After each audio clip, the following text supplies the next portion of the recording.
Lectura del Santo Evangelio de nuestro Señor Jesucristo, según San Marcos. Gloria a ti, Señor. En aquel tiempo, dejando Jesús el territorio de Tiro, pasó por Sidón, camino del lago de Galilea, atravesando la Decápolis. Y le presentaron un sordo que además apenas podía hablar, y le piden que le imponga las manos. Él, apartándolo de la gente a un lado, le metió los dedos en los oídos y con la saliva le tocó la lengua. Y mirando al cielo, suspiró y le dijo: Efetá. Esto significa ábrete. Y al momento se le abrieron los oídos, se le soltó la traba de la lengua y hablaba sin dificultad.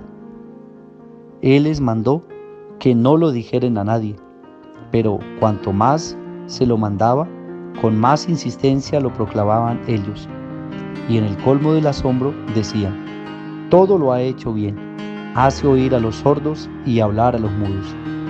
Palabra del Señor. Gloria a ti, Señor Jesús.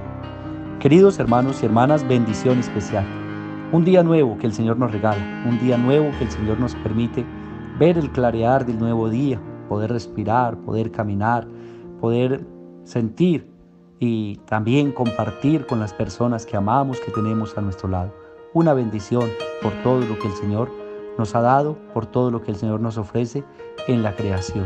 El amor de Dios que está ahí, hablando a nuestro oído, que está ahí, comunicándonos el lenguaje del amor del Padre Dios por cada uno de sus hijos, que los ama con entrañas de misericordia, que nos ama con entrañas de misericordia. No olvidemos eso. El Evangelio que hemos escuchado hoy, pues continúa con esta predicación de Jesús. Va por territorio pagano, es decir, está en tierra de los no judíos, está por la Decápolis, iba por Tiro. Ahí fue donde el día de ayer, que interrumpimos la lectura de Marcos y leímos Juan por la fiesta de Nuestra Señora de Lourdes, pero el día de ayer hablaba el texto bíblico acerca de la mujer que tiene a una hija enferma y va delante de los pies de Jesús y le pide al Señor que cure a su hija, echándosele a los pies. Y Jesús le dice: no está bien echarle el pan de los hijos a los perritos. Los perritos o los perros en este sentido se comparaban a los paganos, es decir, aquellos que no eran judíos se les denominaba así, los paganos, los perros, los que no eran parte de los judíos, aquellos extranjeros. Por lo tanto, Jesús dice: la predicación del Evangelio primero está para el pueblo de Israel. Pero la mujer dice una frase que conmueve las entrañas de misericordia de Jesús. Dice: Señor, pero también es cierto que los perritos comen de las migajas que caen de la mesa de sus amos, o de lo que los niños dejan caer al suelo, ellos lo comen. Y el Señor le dice: mujer, vete para tu casa, ya se ha obrado el milagro por lo que acabas de decir. La fe de esta mujer arranca un milagro de Jesús. Una mujer pagana, una mujer de Tiro, que pidió un milagro y lo encontró en ese testimonio o en esa confesión de fe que hace la mujer. Pues hoy nuevamente continúa el Señor pasando. Esto no quiere decir que en territorio de paganos haya dificultad para escuchar la palabra de Dios. Por eso Marcos coloca a este sordo mudo, o más bien a este sordo tartamudo. No puede escuchar bien y entonces piden que el Señor lo cure. Esto compara o significa más bien la sordera que hay en el pueblo, o en este caso de los paganos, para escuchar la palabra de Dios. Es el impedimento que tenemos, y trayéndolo a nuestro tiempo también es el impedimento que la sociedad de consumo coloca a la palabra de Dios. No nos deja escuchar con claridad el mensaje de la palabra de Dios. Y entonces aquel que medio lo escuchaba, medio lo tartamudeaba, medio decía. Podríamos compararlo con nosotros. A veces uno dice: bueno, voy a hablarle de Jesús a los de mi casa. Y uno, a la hora de darse cuenta, uno empieza a tartamudear las cosas de Dios porque no lo conoce a profundidad, o no lo ama porque no ha escudriñado en la Santa Escritura la palabra de Dios para alimentarse y para luego escucharlo y luego poder hablar con claridad.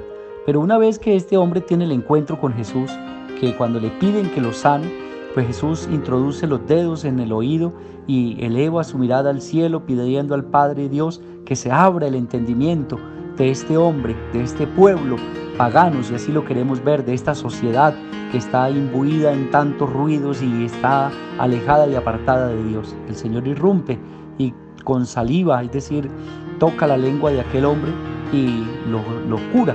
Empieza a escuchar y empieza a hablar de manera clara. Esa es la acción de Dios en el corazón, en la vida, en la lengua de aquel que quiere proclamar la palabra de Dios, pero quiere hablar sin conocerlo, quiere darlo a conocer sin amarlo. Y entonces por eso es la importancia de que el Señor toque con sus dedos y con su saliva nuestro interior, nuestra lengua, nuestras palabras, nuestros oídos, para que se abran a la acción de Dios, a su palabra. Podemos escuchar bien, podemos hablar bien de esa palabra que transforma, que cambia, que libera. Es el sentido de esta parábola. Le presentan a este hombre para decir que hay una sociedad que clama de parte de Dios el deseo de escuchar claramente esta palabra y también que pide a Dios poder hablar de manera clara. Y por eso dice, con gran asombro, la gente decía, todo lo hace bien, hace oír a los sordos y hace hablar a los mudos. Aquellos que no escuchaban la palabra de Dios, aquellos que tenían miedo de predicarla. Somos cristianos católicos y tenemos mucho miedo de predicar la palabra de Dios porque no la escuchamos con agrado. Vamos a la Santa Misa, de pronto nos sentamos ahí de cuerpo presente pero de mente ausente y no escuchamos la palabra de Dios, no nos empapa nuestro corazón, nuestro interior, y por eso es que no damos un paso a la conversión. Dejemos que esa palabra de Dios se haga vida en nosotros para poder escuchar bien, escuchar la palabra de Dios, porque muchas veces vamos y ni siquiera sabemos. Salimos de la misa, salimos de la celebración y no sabemos, no nos acordamos qué decía la palabra de Dios. Por eso nos queda muy difícil vivirla. Entonces hoy el Señor nos invita a dejar que Él toque en nuestros oídos para que se abran a la palabra de Dios y también que Él toque nuestra lengua para que proclame la palabra de Dios. Es el significado que el Señor hoy nos regala a través de esta parábola. Que se haga vida en nosotros para poder comunicar el amor misericordioso del Padre. Señor, bendiga a nuestros hermanos que nos piden oración, de manera especial los que están enfermos, los encarcelados, los atribulados, aquellos que tienen dificultades. El Señor les bendiga, los fortalezca y puedan escuchar la palabra de Dios para tener una conversión en su corazón y recibir de parte de Dios la sanación. También oramos por los que cumplen años en este día, 12 de febrero. Dios y la Santísima Virgen María les conceda bendiciones. Hoy 12 también recordamos, cada 12 recordamos a Nuestra Señora de Guadalupe, la Morenita, que ella bendiga a todos sus devotos y nos conceda también la gracia de seguir siempre los pasos de Jesús. A los que cumplen años en este día, Dios y la Santísima Virgen María los colme con su gracia y con su bendición y les conceda muchos años más de vida. Oremos por nuestros hermanos difuntos, que el Señor los reciba en el reino de los cielos. Y a todos nosotros nos bendiga el Señor en el nombre del Padre, y del Hijo, y del Espíritu Santo. Amén. Feliz día para todos.